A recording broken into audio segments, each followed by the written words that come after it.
ആശകളെല്ലാം നിറഞ്ഞൊരീ ജീവിതം അടിയങ്ങൾ കാഴ്ചയായി നൽകിടുന്നു.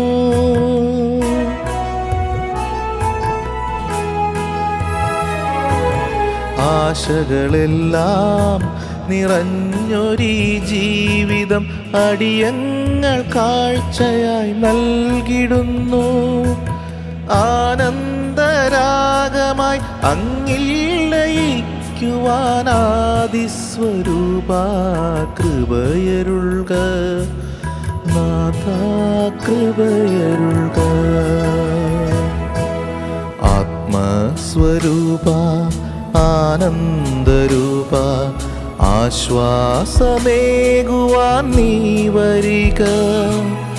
ആകാശവീഥികൾ ചായിച്ചിറങ്ങി ആത്മാവിൻ വേദിയിൽ വാണരുൾക, ആത്മാവിൻ വേദിയിൽ വാണരുൾക, ആത്മാവിൻ വേദിയിൽ വാണരുൾക.